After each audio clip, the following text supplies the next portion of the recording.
Appassionati di futsal, amici del calcio a 5, un caloroso saluto da Alessandro Pau. Siamo in diretta dal Pala Olgiata di Roma, dove oggi vi racconteremo la sfida tra Italpol e Cusmolise, valida per la 30ª e ultima giornata di regular season del campionato di Serie A2 Girone B. Non troppo elevati fino a questo momento. Basile si allunga sulla conclusione di Barichello, palla sotto la suola, poi va dentro Di Eugenio, la sponda di Camel, prova a cercare l'angolino alla destra di Oliveira. Osni Garzia all'indietro, Camel si coordina, palla sul fondo di pochissimo.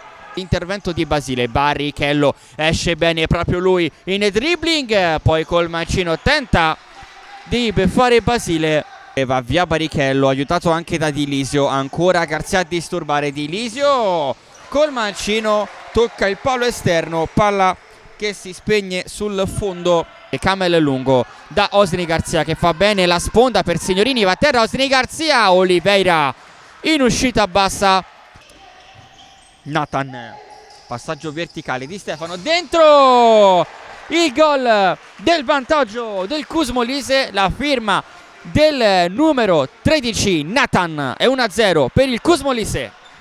Davanti a lui c'è Gravina, prova ad andare via Nathan col mancino, Basile, la palla resta lì, la bella chiude Bijak. Alla fine va a terra il giocatore del Cusmolise, si rialza Paulinho, prova il colpo dentro, calcio di rigore.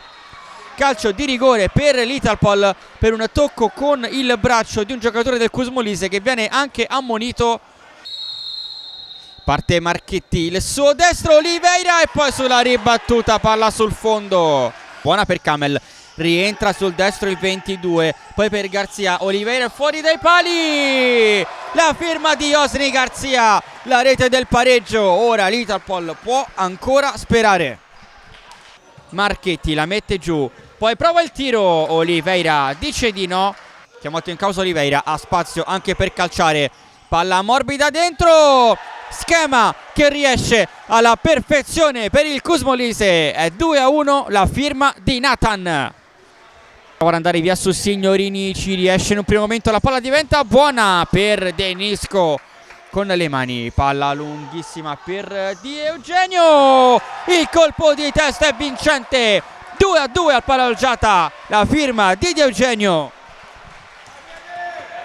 Bravissimo il numero 2 che poi esce fino a centrocampo, fallo di Eugenio, il cartellino vediamo di che colore è per Eugenio, rosso diretto per il 10 dell'Italpol per questo fallo su Oliveira.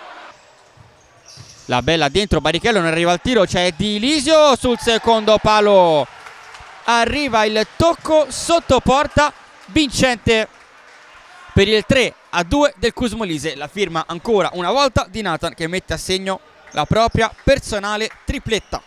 Nella griglia appunto dei playoff Marchetti, il suo tiro è allontanato ancora, Marchetti la recupera, poi Bijak, Oliveira, poi viene a sua volta trattenuto, la bella, non c'è fallo, Barichello, Tartabini la tiene lì.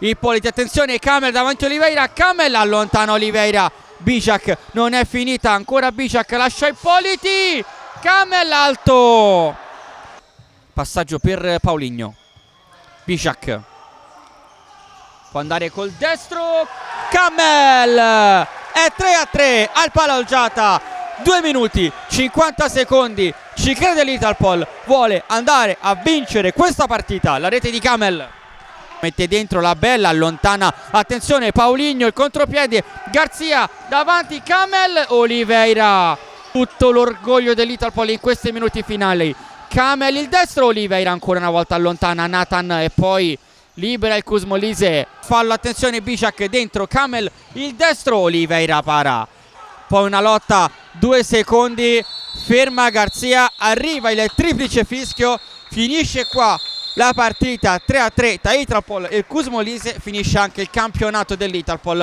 con 25 punti conquistati. Alex Gravina, ciao Alex. Ciao.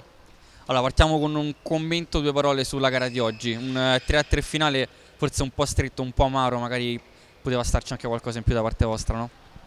Guarda, di verità è tutto l'anno che comunque cerchiamo di giocare, di fare il nostro gioco, facciamo un sacco di occasioni, però poi alla fine non riusciamo mai a fare gol, facciamo tantissime occasioni, ma alla fine conta sempre il risultato. Anche oggi non siamo riusciti a portare a casa i 3 punti, abbiamo pareggiato, mi dispiace perché comunque non facciamo 3 punti da tantissimo tempo, ormai si chiude una stagione veramente...